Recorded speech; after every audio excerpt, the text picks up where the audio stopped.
Today, we are going to learn how to animate anything in DaVinci Resolve Fusion Page. These are some of the things I will cover in this video.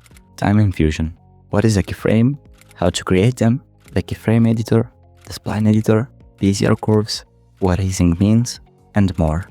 But before jumping into the Fusion page, let's understand what animation actually means.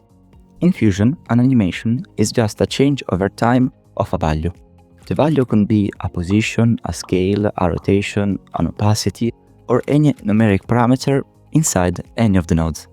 So, what's important to remember is that Fusion animates values, not objects. The next key concept to understand is the time in Fusion. In Fusion, the timeline is a sequence of frames. The playhead indicates the current frame, and the conversion between frames and seconds depends on your timeline's frame rate. So, for example, you have a Fusion composition long 100 frames, and your timeline FPS is set to 30. To calculate the time in seconds, just divide 100 by 30. This concept is key to understand the timing right, because for example, if we want to create an animation long half a second and we know that our frame rate is set to 30, we have to just create 2 keyframes at a distance of 15 frames. But what is a keyframe? A keyframe is a saved value at a specific time. But to create an animation, we need at least 2 keyframes. The reason is quite simple. Fusion animates between keyframes. The first keyframe will be our start value, and the second keyframe will be our end value. And the values in the middle will be automatically calculated by the spline. But how do we create keyframes in Fusion? The first step is to place your playhead where you want your animation to start. The second step is to select the node containing the value you want to animate.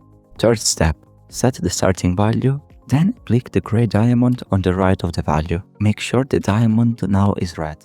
Fourth step, just move your playhead on where you want your animation to end. And the final step, and the most important one, is to change your node value to a different value. If everything is done correctly, you should have an animation. Before moving to the next chapter, I want you to remember that a gray diamond means no keyframe, and red diamond means keyframe set. And one more important thing, you have to remember to move your playhead between the first and the last keyframe. Now, let's understand the Keyframe Editor. In Fusion, the Keyframe Editor is located on the top right corner. But what does the Keyframe Editor shows? Inside the Keyframe Editor, we can find a timeline with the keyframes of each parameter. The Keyframe Editor shows only the animated values, so the animated parameters. Each value or parameter has its own row. Now, the question is, what is used for?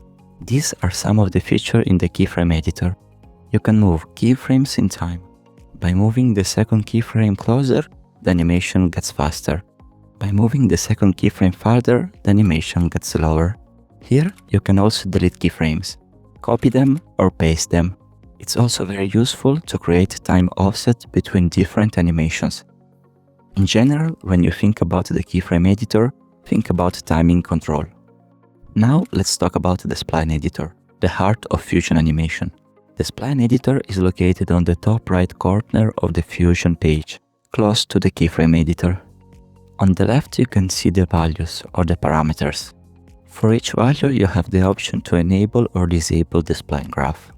Each spline graph is divided in x-axis and y-axis.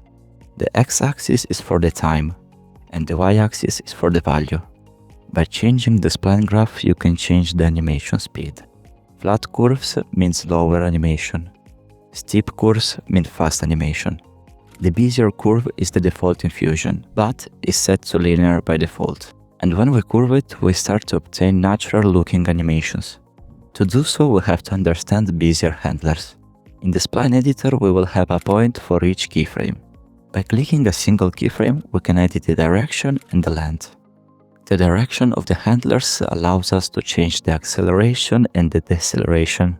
More flat direction means slower animation, steeper direction means faster animation, and the length influences the strength of the easing. A general rule to follow is smooth curves equals a smoother animation. Now that we understand how to use the Spline Editor and the Bezier Handles, we can focus on the meaning of easing.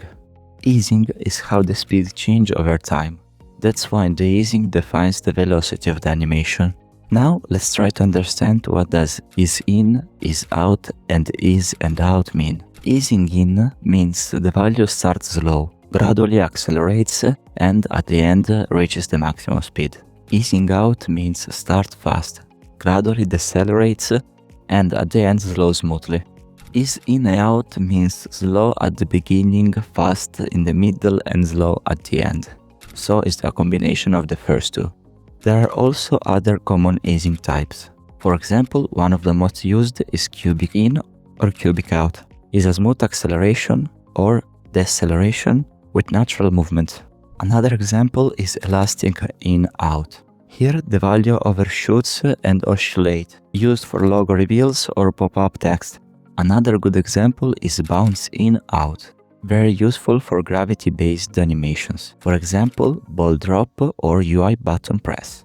Now let's talk about overshoot and anticipation. Overshooting is done by going past final values and then returning back. This adds realism and weight. Anticipation is a small movement of opposite direction before the main action. So thanks for watching, remember to subscribe and like the video, and also in the description you can find my Discord server and the rest of my social accounts. See you in the next video.